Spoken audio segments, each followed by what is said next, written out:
السلام علیکم every one, میں ہوں آپ کا ہوسٹ وشال شاکر۔ لاسٹ ویڈیو میں ہم نے ڈسکس کیا تھا بیسکس آف کرمنل لا۔ آج ہم ڈسکس کریں گے culmination of a criminal case, کہ کس طریقے سے ایک فوجداری مقدمہ شروع ہوتا ہے، اور ہمیں جوائن کیا ہے میاں علی حیدر صاحب نے۔ تو ویلکم بیک اگین۔ میرا سب سے پہلا کوشچن آپ سے یہ ہے کہ کون سے ایسے مقدمات ہیں جس میں ایف آئی آر درج ہو سکتی ہے، اور کون سے ایسے مقدمات ہیں جس میں ایف آئی آر درج نہیں ہو سکتی؟ وشال، سب سے پہلے تو آپ کو دیکھنا پڑے گا کہ تعزیرات پاکستان میں جتنے بھی اوفینسز ہیں ان کو دو کیٹیگریز میں ڈیوائڈ کیا گیا۔ ایک ہے کوگنیزیبل اوفینسز اور ایک ہے نان کوگنیزیبل اوفینسز۔ ہر وہ مقدمہ جس کو سی آر پی سی کے سیکنڈ شیڈیول میں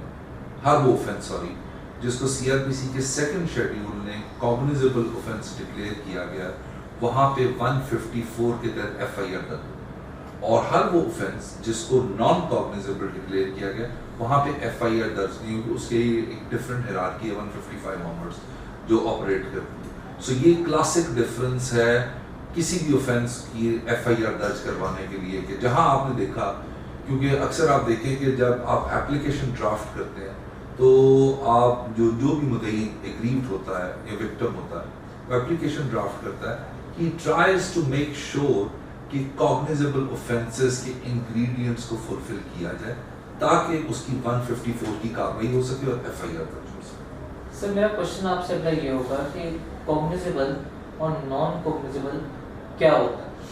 سمپل، جس طرح بھی میں نے آپ کو بتایا، کوگنیزیبل اور نان کوگنیزیبل اوفینس قابل دست اندازی ہے پولیس، ناقابل دست اندازی ہے پولیس۔ نان کوگنیزیبل اوفینسز کے اندر آپ کو میجسٹریٹ سے پرمیشن لینی پڑتی ہے، وارنٹ لینا پڑتا ہے، اور کوگنیزیبل اوفینسز کے اسٹریٹ ہیڈ آن آپ ایف آئی آر درج کر دیتے ہیں، کیونکہ اس کو ضابطۂ فوجداری نے کہا ہے کہ جہاں کہیں پہ بھی کوگنیزیبل اوفینس کمٹ ہوا ہے تو station house officer duty bound ہے اس کی ایف آئی آر درج کرنے کے لیے۔ سو وہ یہاں سے آپ ایک ڈفرینس ڈرائیو کر سکتے ہیں۔ سر ہمارے ویورز کے لیے بتائیے گا کہ ایف آئی آر ہوتی کیا ہے، اور کیا ایف آئی آر درج کرنے سے پہلے بھی کوئی اپلیکیشن دی جاتی ہے یا نہیں؟ ویری انٹرسٹنگ، دو ڈفرینٹ سوال ہیں۔ ایف آئی آر کو سمجھانے سے پہلے یا اس کی الیبوریشن دینے سے پہلے میں آپ کو لے کے چلتا ہوں کہ what comes before F I R. For instance, we are sitting in this beautiful office and somebody enters and shoots on me, I am dead. You are here and you are seeing it کہ کوئی آیا بندہ اور مجھے اس نے گولی مار دی۔ اب آپ کیا کریں گے؟ آپ فوراً سے پہلے پولیس کو یہاں پہ بلائیں گے، 15 پہ کال کریں گے، جدھر ہوا ہو گیا تو آپ آئیں، اور جو اس جورسڈکشن کا متعلقہ تھانہ ہے وہاں کی پولیس بھی آ جائے گی۔ آپ اسے ایک ایپلیکیشن لکھ کے دیں، اس ایپلیکیشن کے اندر آپ سارا کچھ لکھیں گے، جی میں اس طرح بیٹھا ہوا تھا، ایک بندہ آیا، اس نے کیا کہتے ہیں اسلحہ آتشی سے میاں علی حیدر کے اوپر فائرنگ کی اور ان کی ڈیتھ ہو گئی، اور یہ ان تمام، اب یہاں اس ایپلیکیشن کے اندر تمام کوگنیزیبل اوفینسز کے انگریڈینٹس پورے ہو گئے۔ اب یہ جو ایپلیکیشن آپ اس پولیس ریپرزینٹیٹیو کو دیں گے، ناٹ نیسیسریلی کہ وہ ایس ایچ او ہی ہوگا، اس کے بہاف پہ کوئی اور بھی بندہ آ سکتا ہے متعلقہ تھانے سے، تو وہ جو آئے گا اس کو جو آپ ایپلیکیشن دیں گے اس کو بولتے ہیں فرد بیان۔ فرد بیان عموماً کہا یہ جاتا ہے culmination of a criminal case starts from the F I R, but I say کہ فرد بیان is a first step towards the F I R, اور یہ جو آپ کی فرد بیان ہوتی ہے یہ سائنڈ ہوتی ہے، تھم مارکڈ ہوتی ہے، سگنیچرڈ ہوتی ہے، اور یہ آپ اس کو سبمٹ کر دیتے ہیں۔ اب اسی کا سپلیمنٹری سوال آپ کا جو بنتا ہے وہ یہ بنتا ہے کہ پھر ایف آئی آر کیا چیز ہے؟ بشار ایف آئی آر کو سمجھنے کے لیے بہت زیادہ ضروری ہے کہ آپ سیکشن 154 کا ڈیپلی مطالعہ کریں۔ سیکشن 154 یہ کہتا ہے کہ ایک ایف آئی آر درج کرنے کے لیے ڈیزگنیٹڈ آفیسر، ڈیزگنیٹڈ پلیس اور ڈیزگنیٹڈ پرفارما کے اوپر درج کی ہے۔ ڈیزگنیٹڈ آفیسر کون ہے؟ Station house officer. Designated place کون سی ہے؟ Police station. ڈیزگنیٹڈ پرفارما کے جو پروونشل گورنمنٹ نے ڈیزگنیٹ کیا گیا، اس کے اوپر جو کچھ لکھا جائے گا، کچھ کالمز ہوتے ہیں، کچھ ڈسکرپشن ہوتی ہے، ان کالمز اور ڈسکرپشن پہ بعد میں آتے ہیں، تو آپ کا ایک پرفارما آپ کو پکڑا دیا جاتا ہے، اور جب آپ اس کو دیکھتے ہیں تو دیٹ از جو کہ آپ اپنے ویورز کو پاور پوائنٹ پہ جو آپ ساتھ چلائیں گے اس کے اندر بھی دکھائیں گے، اس کو ایف آئی آر بولتے ہیں۔ سو ایک فرد بیان پہلے درج کی جاتی ہے اور FIR اس کے بعد درج کی جاتی ہے. بٹ دیٹ ڈز ناٹ نیسیسریلی مین کہ آپ نے فرد بیان بھی دینی ہے. سم ٹائمز آپ ڈائریکٹ پولیس اسٹیشن جا کے ڈائریکٹ FIR بھی کروا دیتے ہیں. سو اگر کوئی چیز FIR سے پہلے ایگزسٹ کرتی ہے وہ فرد بیان ہوگی یا ڈائریکٹ FIR ہوگی انڈر سیکشن 154 جس کے اندر آپ FIR درج کروا دیتے ہیں. سر جس طرح آپ پاکستان کے پولیس کلچر سے خاصا متعلق ہیں, آپ دیکھتے ہیں کہ کس طریقے سے پولیس جو ہے وہ مینٹلی, فزیکلی اور فائنینشلی ٹارچر کرتی ہے کمپلیننٹ کو یا ایکیوز کو. تو اگر ایسے مقدمات ہوں جس کے اندر کوگنیزیبل اوفینسز بنتے ہوں لیکن پولیس FIR درج نہ کرے, تو اس کے بارے میں کیا کرنا چاہیے؟ اچھا, before I go into that nutty gritty, بہت سارے معاملات پرسیپشن بیسڈ بھی ہیں. یعنی آپ نے ایک پولیس کلچر کی بات کی ہے, ہو سکتا ہے یہ ایگزسٹ کرتا ہو سکتا ہے یہ بہت جگہوں پہ پریویلنٹ بھی, بٹ میں نے اپنی وکالت کے ایکسپیرینس میں ایک چیز نوٹ کی ہے جس کے اندر کراس ڈسٹرکٹس بھی میں نے پریکٹس کی, وزیر آباد میں کی, فیصل آباد میں کی, ملتان میں کی, شیخوپورہ میں کی, فیصل آباد میں کی. ایک بات بڑی کلیئر ہے میری اپنی انڈرسٹینڈنگ کے اندر, جو جینوئن وقوع ہے نا اس کی پہلی بات FIR ضرور درج ہوتی لازم.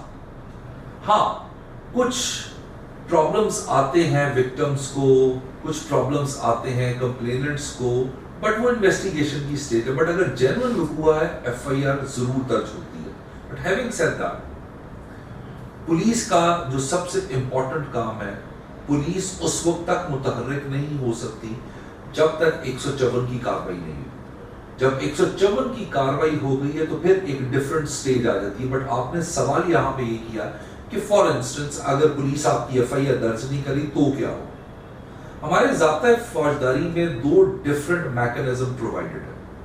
ایک, you have the option to file a private complaint under section 200 before the magistrate, اور اگر وہ اوفینس اس استغاثے کے لوازمات اور انگریڈینٹ اور کانٹینٹ سے کورٹ آف سیشن کا ہوگا تو وہ 190 کے تحت کورٹ آف سیشن میں اس کو بھیج دے گا.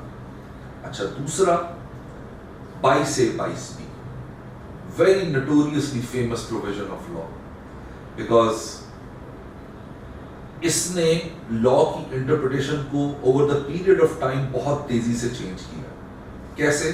میں اگر آصف سعید خان کھوسا صاحب کے خضر حیات کیس کے اوپر جاؤں تو وہ یہ کہتا تھا خضر حیات کیس کہ جب پولیس آفیسر کے پاس ایک ایپلیکیشن آ گئی ہے جس کے کانٹینٹ سے کوگنیزیبل اوفینس کی کمیشن کا ادراک ہو رہا ہے تو اس کے پاس کوئی آپشن ہی اویلیبل نہیں ہے. وہ فوراً سے پہلے دیر اینڈ دین 154 کی کاروائی کرتے ہوئے اس کے اندر FIR درج کرے گا.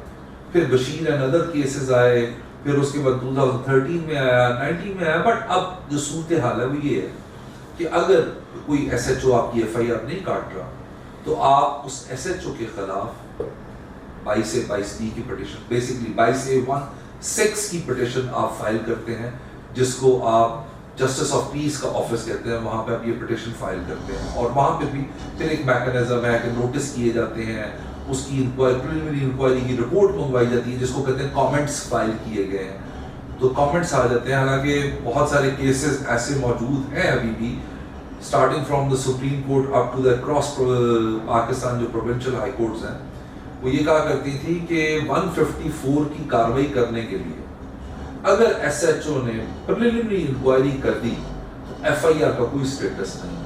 بٹ اس پروویژن آف لا 22A16 کا اتنا زیادہ مس یوز اور ابیوز ہوا, غلط پرچے درج ہوئے کہ پھر سپریم کورٹ نے اس کی انٹرپریٹیشن اس طرح کی کہ دونوں پارٹیوں کو بلا کر سنا جائے گا.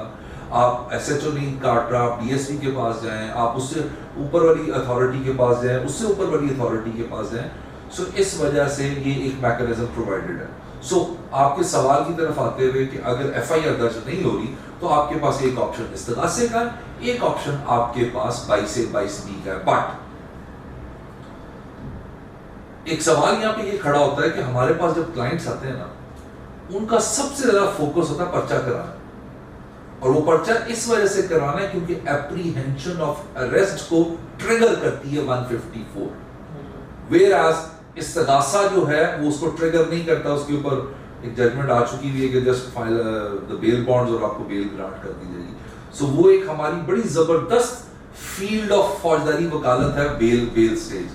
سو وہ ایوائڈ ہو جاتی ہے ان دو پروسیجرز کے ساتھ, بٹ ادروائز آپ کے پاس یہ دو آپشنز اویلیبل ہیں. بالکل ٹھیک ہے سر. جس طرح آپ نے بتایا کہ 22 سے 22B کر کے ہم FIR کی طرف آ سکتے ہیں اور اس میں انویسٹیگیشن شروع کی جا سکتی ہے اگر FIR درج ہو جائے. ایک سوال یہاں پہ پیدا ہوتا ہے کہ انویسٹیگیشن اور انکوائری میں کیا ڈفرینس ہے. بہت سارے لا اسٹوڈنٹس بھی اس میں کنفیوز رہتے ہیں, حتیٰ کہ بہت سارے ینگ وکیل بھی اس میں کنفیوز ہیں کہ انویسٹیگیشن اور انکوائری میں فرق کیا ہے. اچھا, اس کو میں آپ کے لیے نا اوور سمپلیفائی کر دیتا ہوں.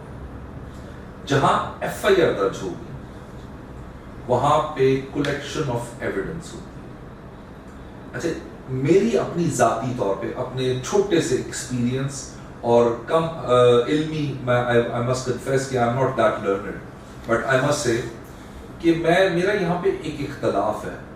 کیونکہ اگر آپ سیکشن 2 کو پڑھیں اور اس کی سب کلاس کو پڑھیں تو وہاں پہ لکھا ہوا ہے investigation means collection of evidence, جبکہ ہماری سپریم کورٹ آف پاکستان یہ کہتی ہے کہ ایویڈنس صرف وہی ہے جو litmus test of cross examination سے گزرے.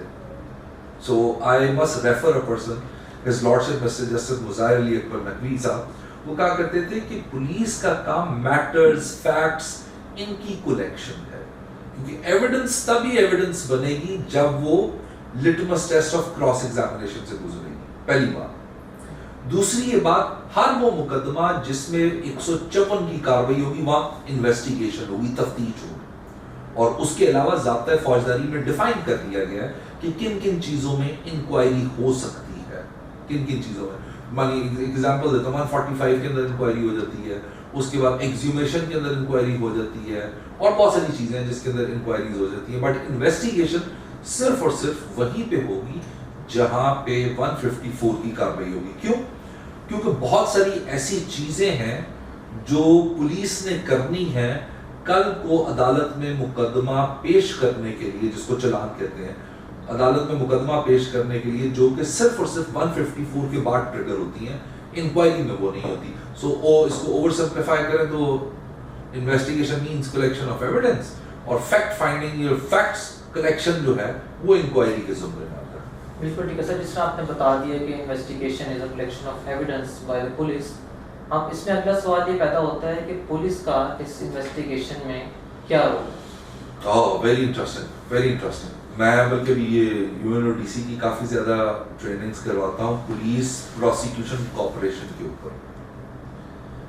اچھا, اب اگر آپ دیکھیں تو پولیس کا کام کسی بھی مقدمے کو انویسٹیگیٹ کرنا ہے, لیکن اس سے پہلے آپ کو پولیس آرڈر 2002 کے اوپر جانا پڑے گا. وہ اس نے کیا کیا, پولیس آرڈر 2002 نے, کہ پولیس کو کانفلکٹ سے بچانے کے لیے, کانفلکٹ آف انٹرسٹ سے بچانے کے لیے 2 ونگز میں ڈیوائڈ کر دیا.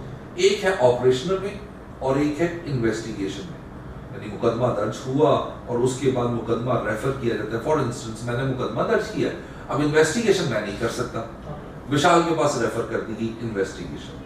اب جب انویسٹیگیشن دی جاتی ہے کسی بھی تفتیشی آفیسر کو, تو وہاں پہ پھر ڈفرینٹ چیزیں سٹارٹ ہو جاتی ہیں. یعنی ایک ایریا لا آف بیل کا ہے جس کو ہم ابھی ٹچ نہیں کریں گے, بٹ اگر آپ انویسٹیگیشن کے اندر دیکھیں تو ضابطۂ فوجداری میں صرف ایک سیکشن ہے, دیٹ از 161, جس کے تحت کوئی بھی پولیس آفیسر جو کہ انویسٹیگیٹنگ آفیسر ہے وہ کسی کا بھی کسی بھی وقت کہیں پہ بھی کسی اس مقدمے کے اندر بیان ریکارڈ کر سکتا ہے, اس کے علاوہ اور کوئی نہیں. اچھا, اس کے ساتھ ساتھ 160 بھی ہے کہ وہ کسی کو بھی کسی بھی وقت طلب کر سکتا ہے for the purpose of investigation with reference to that case. 160 آ گیا. اور اس کے علاوہ کچھ میجسٹریل پاورز ہیں, بٹ اس نے کرنا یہ کہ ہوتا ہے کہ اس مقدمے کے اندر اگر قتل کے ایلیگیشنز ہیں تو اس نے موقع سے شہادت کو کلیکٹ کرنا ہے, اس نے موقع سے تمام جو فیکٹس ہیں, ایویڈنس ہے, اس کو کلیکٹ کرنا ہے, اس نے بیانات لکھنے ہیں, اس نے مقدمے کی تفتیش کرنی ہے کہ آیا پولیس نے جو ایلیگیشنز لگائے, اس نے کمپلیننٹ نے جو ایلیگیشنز لگائے ہیں وہ ٹھیک بھی ہیں کہ نہیں ٹھیک, اور ان کی کیا ویلیڈیٹی ہے, ان کی کیا وہ سینکٹیٹی ہے. پھر اگر کوئی مظلوم ہے ان کے میڈیکل کروانا, پھر اس کے بعد موقع سے ایویڈنس کلیکٹ کرنا, نقشے بنوانا. سو یہ تمام کے تمام کام اس نے 160, 161, 172, very interesting. 172 is called Zimniya, police diaries. It's a privileged communication. Neither the prosecutor nor the accused are entitled to even go through it.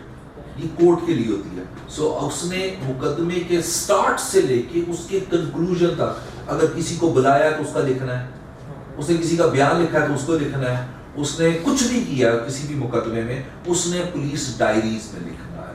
But since the accused or the prosecution are not entitled to have it, the things we are entitled to have it وہ 161 کے statements ہیں, recovery memos ہیں, نقشے ہیں, 164 کا اگر بیان ہے, یہ ساری چیزیں ہیں. سو collection of evidence جو ہے, یا collection of matters جو ہے, collection of facts جو ہے, وہ انویسٹیگیٹنگ آفیسر کا کام ہے جس نے وہ کلیکٹ کرنا ہے.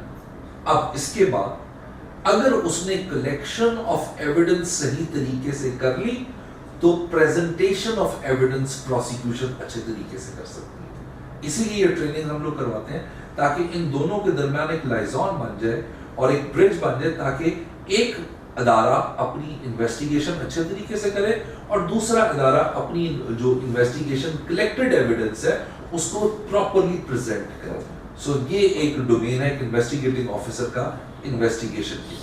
سر ہم نے پولیس کی انویسٹیگیشن تو دیکھ لی, تو اب اس انویسٹیگیشن میں ایک وکیل کا کیا رول؟ اچھا وہ بڑے وکلا, بڑے نام اکثر یہ کامنٹ کیا کرتے ہیں, اور جب بھی آپ کسی اچھے چیمبر میں جائیں تو پہلا سبق یہ دیا جاتا ہے کہ آپ نے تھانے نہیں جانا. I still remember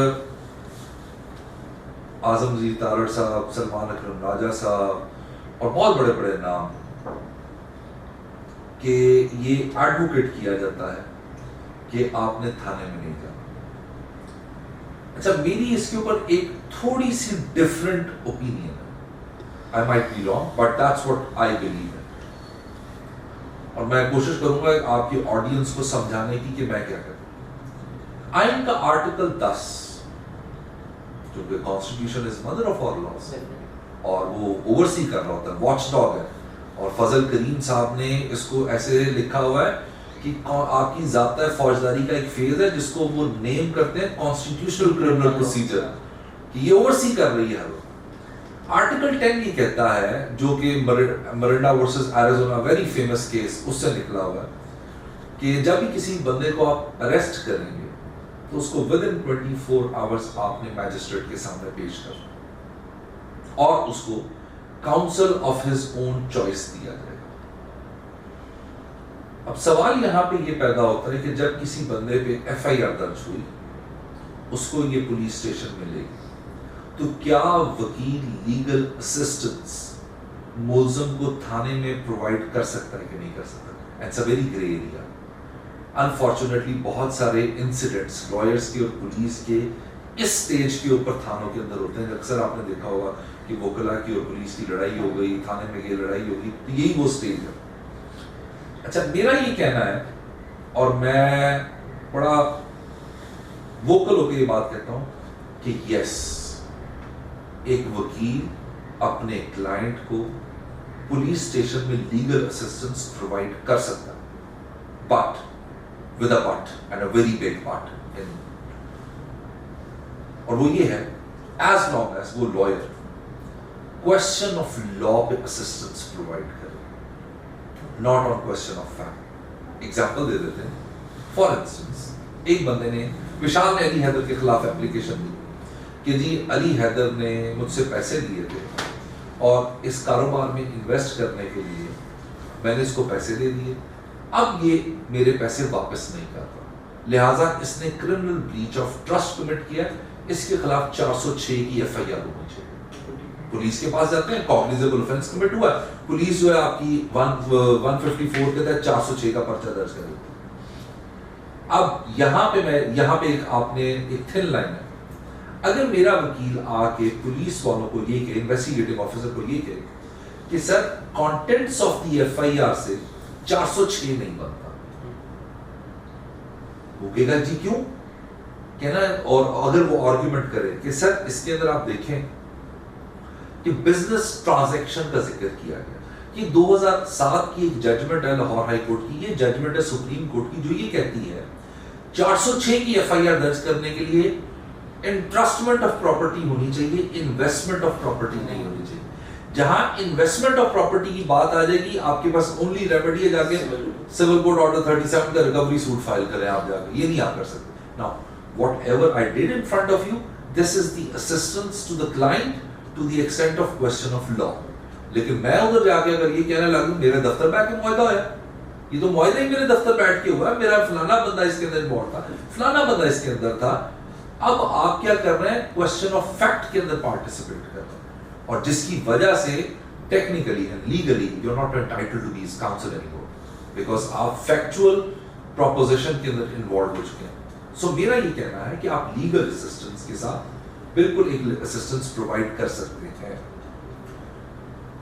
بٹ عموماً ہمارے ہاں جو اتنے کمفرٹیبل سرکمسٹانسز نہیں ہوتے پولیس اسٹیشن کے اندر، اور کیونکہ وہ بھی ان کا کام ہے اپنی ڈیوٹی کرنا، آپ اپنے کلائنٹ کی ریپرزنٹیشن کر رہے ہوتے ہیں، سو وہ تھن لائن کہیں نہ کہیں، بلکہ کہیں نہ کہیں نہیں، موسٹ آف دا ٹائمز وہ کراس ہو جاتی ہے، اور جب وہ کراس ہو جاتی ہے تو وہ پرابلم کریٹ ہوتا ہے. تو اس وجہ سے آپ بالکل لیگل اسسٹنس پرووائڈ کریں with a condition if you can maintain that thin line. Otherwise آپ کے پاس جو لیگل اسسٹنس پرووائڈ کرنے کی اسٹیج ہے وہ جو ڈیورنگ ریمانڈ ہے، آپ ریمانڈ پہ اس کا ریمانڈ پہ ٹیسٹ کر سکتے ہیں کہ سر اس میں there is no need for the purpose of any further remand, وہاں پہ ہو سکتا ہے. اس کے بعد بیل سٹیج ہے، اس کے بعد ٹرائل ہے.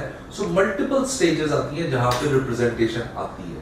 بٹ اگر آپ اسٹرکٹو سینس آف پوچھیں کہ انویسٹیگیشن میں وکیل جا کے بیٹھے گا اور ایک ایک چیز کو مائکرو مینیج کرے گا، that's not possible and that's not even allowed، وہ نہیں ہو سکتا.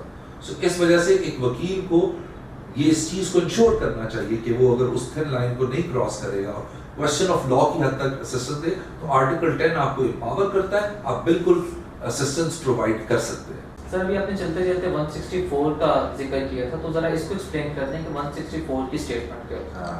It's a very interesting area in فوجداری وکالت. اچھا 164 کے جب آپ ہیڈ کو پڑھتے ہیں تو وہ دو چیزوں کو کیٹر کرتا ہے، ایک اسٹیٹمنٹس اور ایک کنفیشنز. اسٹیٹمنٹ کسی کی بھی ہو سکتی ہے، کسی بھی مقدمے میں کسی گواہ کی ہو سکتی ہے، ملزم کی ہو سکتی ہے، وکٹم کی ہو سکتی ہے، انجرڈ کی ہو سکتی ہے. 164 کی اسٹیٹمنٹ ریکارڈ ہو جاتی ہے. اور دوسرا کنفیشن، اگر کوئی ملزم کنفیشن کرنا چاہتا ہے regarding the commission of crime تو میجسٹریٹ اس کی کنفیشن بھی ریکارڈ کر سکتا ہے. اب اس کے لیے میجسٹریٹ کو high court rules and order کے اندر باقاعدہ ایک چیپٹر موجود ہے، ایک والیوم موجود ہے جس کے اندر گائیڈ لائنس پرووائڈ کی گئی ہیں. تو اس کے تحت وہ ان تمام گائیڈ لائنس کو فالو کرتے ہوئے کسی بھی ملزم کا اسٹیٹمنٹ یا کسی بھی بندے کا کنفیشن ریکارڈ کرے گا. اچھا اس کے اندر زیادہ ڈیٹیل میں نہیں جاؤں گا کیونکہ جب ہم کنفیشن کے اوپر ڈسکشن کریں گے تب میں اس کو لے کے آؤں گا تو وہ ایک کرونولوجیکل چین بن جائے گی اس کو انڈرسٹینڈ کرنے کے لیے. بٹ انویسٹیگیشن کے پروسیس کے دوران یہ واحد پروویژن ہے 164 جس کے تحت میجسٹریٹ کسی کا اسٹیٹمنٹ لکھ سکتا ہے، اس کے علاوہ اور کوئی پروویژن ہی نہیں ہے. جس طرح 161 پولیس کے لیے ہے ڈیورنگ انویسٹیگیشن، تو اسی طرح ڈیورنگ انویسٹیگیشن میجسٹریٹ کی پاور 164 کی ہے جس کے تحت وہ اسٹیٹمنٹ لکھ سکتا ہے. سر کچھ دیر پہلے آپ نے ذکر کیا تھا کہ خدا نہ خواستہ بھی ہماری انٹرویو کے دوران کوئی بندہ آتا ہے آپ کو شوٹ کرتا ہے اور میں کوئی ایف آئی آر کراتا ہوں اس کی اوفینس کی، تو جو میں نے ایف آئی آر کروائی ہے اپنے ناقص نالج کے اندر، آپ کی بیگم آپ کے گھر والے اس سے سیٹسفائی نہیں ہوتے، تو کیا اب وہ اسی مقدمے کی کوئی نئی ایف آئی آر کروائیں گے؟ بہت انٹرسٹنگ کویشچن ہے، اور اگر آج سے 3-4 سال پہلے آپ میرے سے یہ سوال کرتے تو میں اس کا جواب کہتا جی بالکل ایسے ہی ہو سکتا ہے. If they are not satisfied تو وہ ایک نئی ایف آئی آر کروا دیں. اور اس کی کلاسک ایگزامپل محترمہ بے نظیر بھٹو شہادت جو ان کی ہوئی تھی لیاقت باغ کے اندر، اس کی ملٹیپل ایف آئی آرز ہوئی. پھر میر شکیل الرحمان کیس ہے، ملٹیپل ایف آئی، مینا ملک کیس ہے، بہت ملٹیپل ایف آئی آرز ہوئی. But I don't recall this exact citation, but somewhere around 2018, very famous Samra Bibi بی کیس، جس میں سپریم کورٹ آف پاکستان کے اندر آصف سعید خان کھوسا صاحب نے جب وہ ججمنٹ لکھی تو انہوں نے بڑا انٹرسٹنگ, کیونکہ آپ کو پتا میٹافوریکل رائٹنگ کے اندر ہی was the expert in that, تو انہوں نے کہا کہ اگر لیجسلیشن کا مقصد ملٹیپل ایف آئی آرز کا درج کرنا ہوتا تو 154 میں کبھی بھی ورڈ ایف آئی آر نہیں ہونا تھا, صرف ہونا تھا یا ٹیل ہونا تھا, یعنی second information report, third information report, یا پھر اس کے بعد فورتھ انفارمیشن رپورٹ. تو ورڈ ہے وہ ایف آئی آر. سو ایک مقدمے کی آفٹر سغرا بی بی کیس, ایک مقدمے کی صرف ایک ہی ایف آئی آر ہو سکتی ہے. سو اس وجہ سے جیسی ایف آئی آر آپ نے لکھوائی ہے تو میرے گھر والوں کو اسی پہ سیٹسفائی ہونا پڑے گا کہ ایک ہی ایف آئی آر ہوگی. بٹ اس کی اگر آپ نے ریسنٹ پاسٹ میں کوئی ایگزامپل دیکھنی ہے تو بہت زیادہ سوشل میڈیا ایکٹیوسٹ لوگ تھے جن کے اوپر ابھی ایف آئی آرز وغیرہ ہوئی تھی, سیڈیشن کی اور یہ وہ ساری کرمنل کانسپریسی وغیرہ کی. تو آپ نے دیکھا کہ وہ ساری ناک ڈاؤن اس بات پہ تھی کہ کانٹینٹ ایک جیسا, ایلیگیشنز ایک جیسے, اور ڈفرنٹ جگہوں پہ ایف آئی آر ہوئی تھی. That was a clear cut violation of Sughra Bibi بی کیس, جس کی وجہ سے ان کو بہت بینیفٹ ملا. I don't know who advise the government to do that, but وہ بہت ان کو بینیفٹ ملا اس چیز کا کہ وہ ایف آئی آر کھڑی نہیں رہ سکتی. سو سغرا بی بی کے بعد اب صرف اور صرف ایک مقدمے کی ایک ہی F I R. Sir kindly اسی ٹاپک کے ساتھ ساتھ سغرا بی بی کیس کا ذکر کیا ہے, تو اسی کے ساتھ ساتھ کراس ورژن کو بھی تھوڑا ایکسپلین کر. سغرا بی بی کیس کے اندر آصف سعید خان کھوسہ صاحب نے ججمنٹ آتھر کی, اس کے اندر لکھا انہوں نے کہ اگر آپ سمجھتے ہیں کہ جو آپ کے اوپر جنہوں نے حملہ کیا ہے در حقیقت وہ پارٹی یہ سمجھتی ہے کہ آپ لوگوں نے ان کے اوپر حملہ کیا ہے, تو آپ ایک اپلیکیشن دے دیں انویسٹیگیٹنگ آفیسر کو جس کے اندر آپ کا کراس ورژن لکھا جائے گا. سو اگر کراس ورژن ایکسیپٹ ہو جائے تو وہ دوسری پارٹی بھی ملزم بن جاتی ہے, ان کو بھی ضمانت لینی پڑتی ہے. سو اس وجہ سے بہت سارے ایسے کیسز بھی ہیں کہ جس کے اندر مدعی turned out to be a accused person. So Sughra Bibi بی کیس کے بعد اب جو سارا میکینزم ہے وہ ایک ایف آئی آر نمبر کے نیچے ہوگا, تو اس کے اندر کوئی بھی ملزم بن سکتا ہے اور کوئی بھی اس کے اندر مدعی بن سکتا ہے. سو کراس ورژن کیس یہ ہوتا ہے کہ جہاں پہ آپ الیج کرتے ہیں کہ نہیں سر ہم ملزم نہیں ہیں, ہمارے اوپر انہوں نے حملہ کیا ہے تو اس کے اندر یہ ہمارے ملزم ہیں. سو وہ کراس ورژن اس کیٹیگری کے اندر آ جاتا ہے کہ جی ایک پروسیکیوشن ورژن ہے, ایک کراس ورژن ہے, اور پھر کورٹ ایویلویٹ کرتی ہے اس بات کو ڈٹرمن کرنے کے لیے who were the assailants and who were assailed upon. So اس چیز کو ڈٹرمن کرتے ہیں. سر کئی جگہ پہ ایسا بھی ہوتا ہے کہ ملزموں کو پتہ ہی تب چلتا ہے جب ایف آئی آر کٹ جاتی ہے یا جب ان کو اریسٹ کر لیا جاتا ہے. تو جب ایک ایف آئی آر کٹ گئی ہے تو کتنی دیر کے اندر آپ کراس ورژن کی اپلیکیشن دے سکتے ہیں, اور جب آپ دے دیتے ہیں تو کیا ایف آئی آر کا متن دوبارہ سے لکھا جائے گا یا اسی ایف آئی آر کے اندر انکوائری؟ اسی کے اندر دیکھیں انویسٹیگیشن کا کام ہی یہ ہے نا, کلیکشن آف ایویڈنس, میٹرز کو کلیکٹ کرنا, فیکٹس کو ڈھونڈنا. اگر انویسٹیگیشن میں یہ بات آ جائے کہ نہیں یہ جو اپلیکیشن ملزمان نے دی ہوئی ہے یہ زیادہ صحیح اپلیکیشن ہے, تو وہ مدعی اور گواہوں کو ملزم ڈکلیئر کر سکتے ہیں اور ان کے خلاف کارروائی ہو سکتی ہے. ان کو بھی پھر بیل کروانی پڑے گی ونس ان کا کراس ورژن ایکسیپٹ ہو جاتا ہے.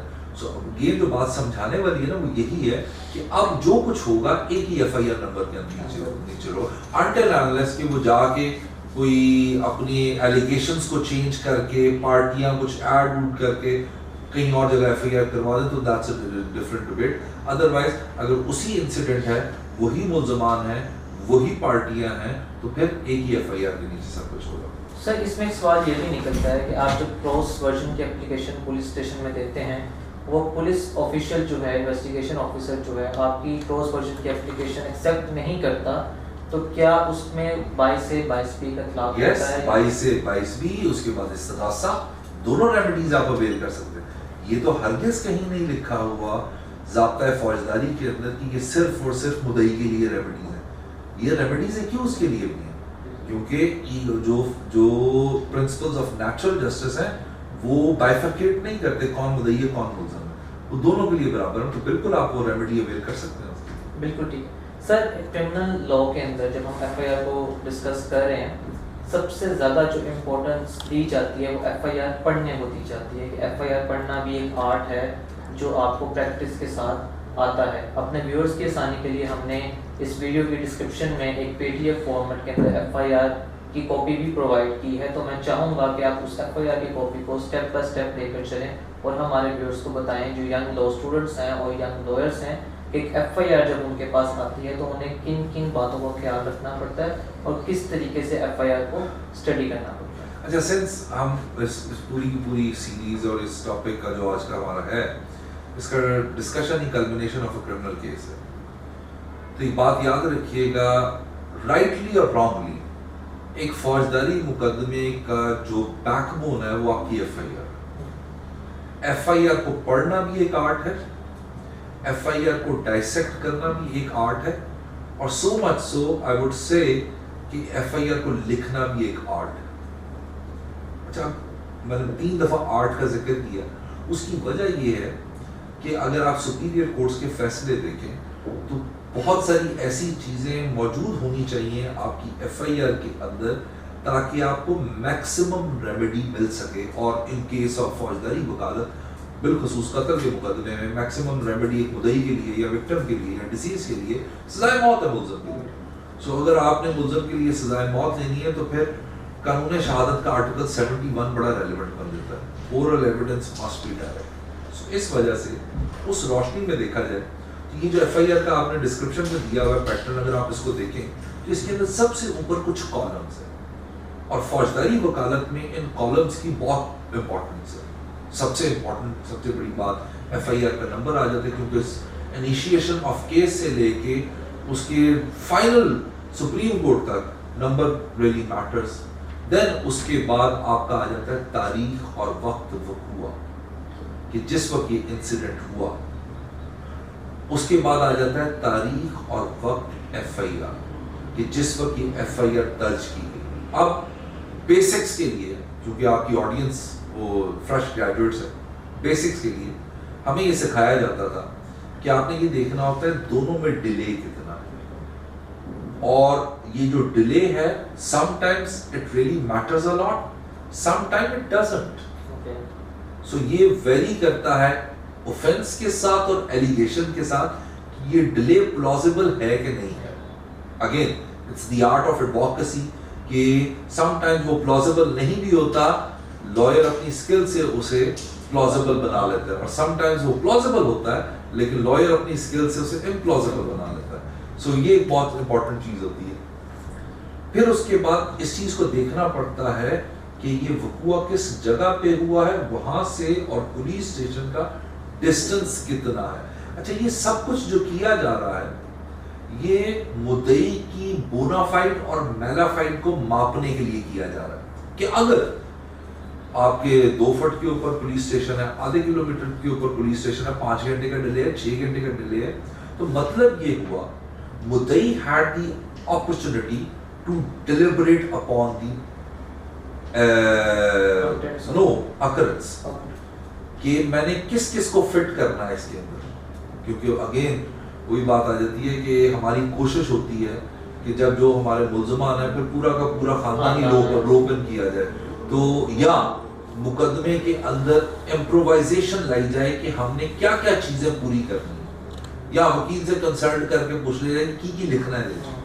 سو یہ اس کی میلافائڈ اور بونافائڈ کو ڈٹرمن کرنے کے لیے یہ والا فیز بہت, یہ جو کالمز کا فیز ہے نا دیٹ از ویری امپورٹنٹ. پھر ایک اس کے اندر ایک کالم ہے جو اوفینس انکارپوریٹ کیا گیا ہے ایف آئی آر کے اندر, ویری امپورٹنٹ. میرا اپنا ذاتی یہ ماننا ہے کہ لارڈ میکالے نے جب پاکستان پینل کوڈ کو لکھا تو اس پاکستان پینل کوڈ کو 2 حصوں میں ڈیوائڈ کیا. One is the defining section, which is the domain of the prosecution and the accused, and the other ones are the penalty sections, جو کہ ڈومین ہے عدالت کا, نہ مدعی کا اس سے کوئی تعلق ہے نہ ملزم کا کوئی تعلق ہے, کیونکہ وہ سینٹینس دیتے ہوئے کنوکشن پاس کرتے ہوئے کوانٹم کا تعین کرنے کے لیے وہ ادھر ہے. ہمارا ایک ساری جو گیم ہے فوجداری وکالت کی وہ ڈیفائننگ سیکشن کے اوپر ہے کہ جو سیکشنز لگائے گئے ہیں آیا وہ انگریڈینٹس جو نیچے لکھے جا رہے ہیں ان کے ساتھ کورسپونڈ بھی کرتے ہیں کہ نہیں کرتے. ابھی میں نے بڑی کلاسک اسی سیریز میں اسی لیکچر میں آپ کو اسی ویڈیو میں آپ کو 406 والی ایگزامپل دی کہ آپ نے لکھ تو دیا کانٹینٹ کے اندر بزنس ٹرانزیکشن ہے, اوفینس لگا دیا 406 کا, ایف آئی آر کوچ ہو جائے گی, F I R will never stay, کیونکہ کانٹینٹ کے اندر آپ نے جو ڈیفائننگ سیکشن کی ریکوائرمنٹ ہے اس کی آل ٹوگیدر اگینسٹ چلے گی. ایلیگیشن آپ نے جو ہے کانٹینٹ کے اندر جو لگایا ہوا ہے وہ آپ نے قتل شبیہن کا لگایا, قتل خطا کا لگایا اور ایف آئی آر 302 کے تحت رجسٹر ہوئی ہے.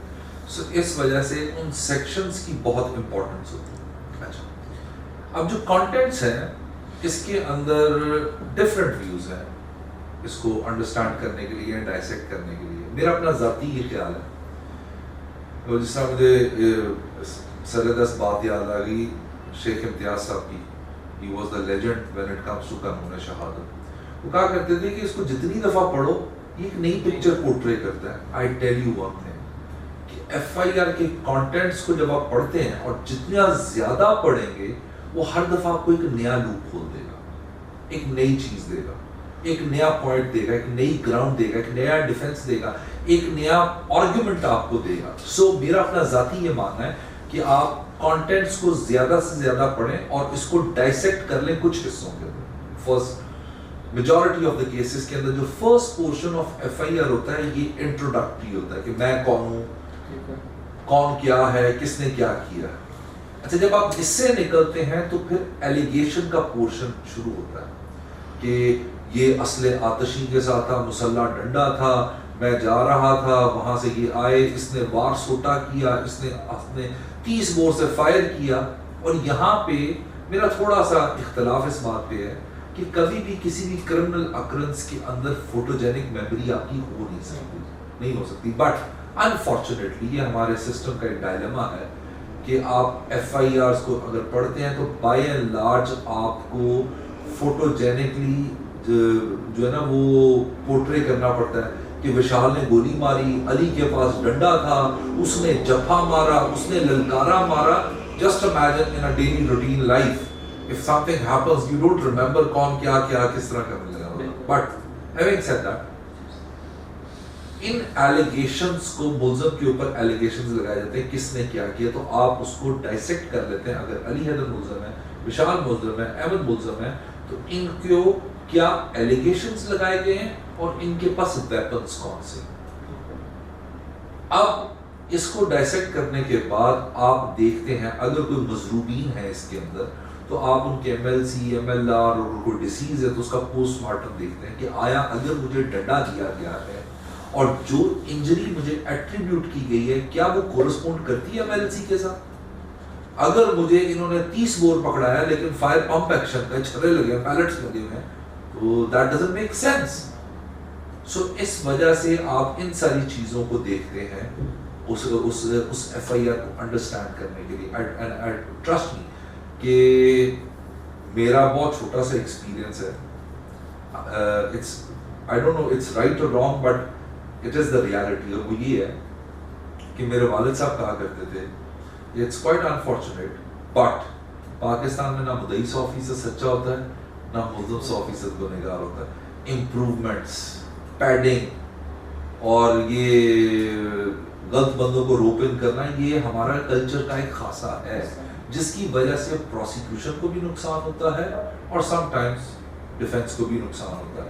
سو اس وجہ سے یہ تمام کی تمام چیزیں جن کو آپ ڈائسیکٹ کر کے اور جو ایویڈنس ہوتی ہے جو پولیس نے کلیکٹ کی ہوئی ہے ان کو وے ان اور وے آؤٹ کر کے یو میک یور آرگیومنٹ کہ آپ کا کیس کیا ہے. اور میرا اپنا ذاتی خیال ہے کہ ایف آئی آر کو ملٹیپل ٹائمز پڑھنے کے بعد آپ کا ڈیفینس دماغ میں تیار ہو جاتا ہے. اور کچھ ایسے ڈاکیومنٹس ہوتے ہیں جس کا اس ویڈیو میں ذکر نہیں کروں گا لیکن ہر فوجداری وکیل کی ایکسس ہوتی ہے اس ڈاکیومنٹ کے اوپر, وہ بہت ہیلپ کرتے ہیں آپ کو ڈیفینس اپنا کھڑا کرنے کے اندر. سو جو ڈیفینس آپ نے لے لیا ایک دفعہ then you must be equipped کہ آپ اس ڈیفینس کو اسٹیبلش کریں. اور ڈیفینس کو اسٹیبلش کرنا, پروسیکیوشن کو ڈسکارڈ کرنا, ان کی گواہوں کو ڈسکریڈٹ کرنا, that's what the فوجداری وکالت is all about. سو یہ سب کچھ جو ہوتا ہے کیونکہ ایف آئی آر کے ہونے کے بعد انویسٹیگیشن ہونی ہے, ایف آئی آر کے ہونے کے بعد شہادت ریکارڈ ہونی ہے, ایف آئی آر کے ہونے کے بعد کراس ایگزامینیشن ہونا ہے, ایف آئی آر ہونے کے بعد ہی آپ کا فائنل ججمنٹ آنی ہے. تو یہ سب چیزیں ایف آئی آر ہی کمانڈ اینڈ کنٹرول کر رہی ہوتی ہے جس کی وجہ سے آپ اس کو دیکھتے ہیں. اور سرکمسٹانشل ایویڈنس ہے وہ پھر ہم کسی اور سیریز میں اس کو دیکھیں گے. سر جس طرح ابھی آپ نے ذکر کیا کہ ایک رول ایٹریبیوشن جو ہے وہ بڑا ایک امپورٹنٹ اسپیکٹ ہے ایف آئی آر کا، اور similarly nomination of the person of the accused is very important regarding F I R. جو اس متن کو ہم اس پی ڈی ایف سلائڈ کے ساتھ چلیں کہ متن میں جو یہ باتیں لکھی جا رہی ہیں. اب کوشچن یہ ہے کہ جس بندے کو مار پڑ رہی ہے بالخصوص جس کو پڑھ رہی ہو اپنے آپ کو بچانے کی حد تک، اس سے نہ تو سب کی شکلیں یاد رہیں گی، نہ سب کے نام یاد رہیں گے، نہ سب کا رول یاد رہے گا. اور یہاں پہ اتنی بھی نالج شاید ہر بندے کو نہ ہو کہ پسٹل 9mm ہے، 30 بور ہے یا پمپ ایکشن، وہ تو سائز کو چلیں ایکسکلوڈ بھی کریں، اسپیسیفکلی وہ اتنے زیادہ ڈیٹیلز میں جا نہیں پاتا. تو کیا اس سچویشن میں اس کو جو وکٹم ہے اس کو کیا کرنا چاہیے؟ اچھا، آئی وڈ کمنٹ آن دس کہ مائنورٹی ٹو میجورٹی، بہت مائنر قسم کے لوگ ہوتے ہیں جن کو ان چیزوں کا نالج نہیں ہوتا. میجورٹی آف دا ٹائمس آپ کا کلائنٹ آپ سے زیادہ تگڑا ہوتا ہے، اس کا نالج کئی گنا زیادہ ہوتا ہے آپ کے بارے میں. اب یہ ڈپینڈ کرتا ہے اوفینس کون سا. عموماً قتل و غارت انوانٹنگ کلنگز جو ہوتی ہیں جس کے اندر کوئی موٹیو نہیں ہے، کچھ بھی نہیں ہے، اس کے اندر تو یہ چیزیں اگنور کی جا سکتی ہیں کہ آپ نے نام نہیں بتایا، اسپیسیفک ایٹریبیوشن نہیں کی. یعنی اگر میں سڑک پہ جا رہا ہوں، میرے ساتھ ڈاکہ ڈالا، چوری ہو گئی ہے، میرے ساتھ ڈاکہ ڈال دیا، کسی نے کوئی کڈنیپنگ کرنے کی کوشش کی ہے، مجھے نہیں پتا کون ہے کڈنیپر، تو وہاں بھی یہ چیزیں ہو جاتی ہیں. لیکن قتل کے مقدمات میں یا ہرٹ کے مقدمات میں آپ کو پتا ہوتا ہے آپ کا ملزم کون ہے، اس کے ساتھ کون آیا تھا، اس کے پاس ویپنز کون تھے، میرے پاس کون سے ویپنز ہوتے ہیں، تو ان کے پاس بڑا نالج ہوتا ہے. بٹ یس، یہ بات بھی آپ کی درست ہے کہ اتنی فوٹوجینک میموری نہیں ہوتی. But it varies case to case اور proposition to proposition. But most of the times آپ کو پتا ہوتا ہے کہ کس نے یہ کارروائی آپ کے ساتھ ڈالی ہے. کچھ اگین جس طرح میں نے آپ کو کہا کہ مدعی بھی 100% سچا نہیں ہوتا اور ملزم بھی 100% گنہگار نہیں ہوتا. تو امپروومنٹس، پیڈنگ، یہ سب چیزیں پارٹ اینڈ پارسل بن چکی ہوئی ہیں انفارچونیٹلی ہمارے کلچر کے اندر. سر ایف آئی آر سے ریلیٹڈ ہی میں آپ سے ایک لاسٹ کوشچن پوچھنا چاہوں گا کہ ایف آئی آر ملنے کے بعد ہی ایک جو رول آف لائر ہے وہ بہت زیادہ ایکٹیو ہوتا ہے، چاہے وہ پری اریسٹ بیل ہو یا اس کی پوسٹ اریسٹ بیل ہو یا اس کا ڈیفینس تیار کرنا ہو. تو ینگ لائرس جو ہوتے ہیں ان کے لیے کئی دفعہ مشکل ہو جاتا ہے to get access to the F I R, کیونکہ کئی دفعہ ملزموں کو پولیس بھی ایف آئی آر پرووائڈ نہیں کر رہی ہوتی، انہیں بتایا نہیں جا رہا ہوتا، اور صرف ایک اس طرح کی سچویشن بن جاتی ہے کہ انہیں اریسٹ کر لیا جائے گا. تو ینگ لائرس کے لیے بتائیے کہ ان کو ایف آئی آر کس طریقے سے مل سکتی ہے اگر ان کے کلائنٹ کے پاس ایف آئی آر نہ ہو. اچھا، اس کا سر دست جواب تو یہ ہے کہ کاغذات پرووائڈ کرنا آپ کے سائل کی ذمہ داری ہے، اور میں کبھی بھی ریکمینڈ نہیں کرتا لائرس کو کہ وہ ڈاکیومنٹس کے پیچھے اس طرح بھاگیں. جب جس بندے کا کیس ہے اس کو آپ کو ڈاکیومنٹ سارے پرووائڈ کرنے چاہیے. بٹ یس، آپ کی یہ بات بھی صحیح ہے کہ سم ٹائمز آپ کی ایکسیس نہیں ہوتی. اس کے لیے ہماری بار ایسوسیشن سے بہت اچھا ایک رول پلے کیا ہے کہ انہوں نے ہر جو ایف آئی آر ہے اس کا سسٹم ایک ایسا آن لائن کر دیا ہوا ہے. یو جسٹ پے دا $100، 100 روپے آپ دیں جا کے بات کے اندر وہ جو کمپیوٹر پڑا آپ کو اس کی ایف آئی آر کی کاپی وہاں سے مل جاتی ہے. سو یہ ایک بہت اچھی کنوینئنس ہے جو کہ پہلے نہیں ہوا کرتی تھی، اور اس وجہ سے بھی بہت ساری لڑائیاں ہوتی تھی پولیس اسٹیشن کے اندر، جس کو اوائڈ کر دیا گیا ہے اس اسٹیپ کے ساتھ. سو وی مسٹ اپلاڈ ٹو دیم کہ انہوں نے یہ بہت اچھا اسٹیپ لیا. باقی وہ جب ٹرائل پہ آئیں گے تو میں آپ کو بتاؤں گا 265C کیا چیز ہے، جس کے اندر آپ کو پتہ چلے گا ایک ڈیفینس لائر کے لیے جو ریکوائرمنٹ ایک ٹرائل کنڈکٹ کرنے کے لیے ہوتی ہے وہ آپ کو فری آف چارج ملتی ہے. تھینک یو سو مچ سر. آج کی ویڈیو میں ہم نے دیکھا کہ کس طریقے سے ایف آئی آر درج ہوتی ہے، ایف آئی آر کے کنٹینٹس کیا ہوتے ہیں. اپنے ویورز کی سہولت کے لیے ہم نے ایف آئی آر کی کاپی بھی ڈسکرپشن میں پرووائڈ کی ہے، اور جس طرح میاں علی حیدر صاحب نے آپ کو step by step F I R پڑھنا سکھایا، اس کی امپورٹنٹ چیزوں کو ہائی لائٹ کر کے بتایا ہے. اس سے امید ہے کہ آج ہمارے جتنے بھی ویورز ہیں اور جتنے بھی ینگ لائرس ہیں وہ اس چیز سے سیکھ سکتے ہیں کہ ایف آئی آر پڑھنی کس طریقے سے ہے اور اس کو آگے لے کر کس طرح چلتے ہیں. میاں علی حیدر صاحب کے ساتھ ہی نیکسٹ ویڈیو میں ہم پری ٹرائل پروسیڈنگز، جس کے اندر ہم law of bail, law of remand اور مختلف چیزوں کو ڈسکس کریں گے. تب تک مجھے اور میاں علی حیدر صاحب کو دیجیے اجازت. اللہ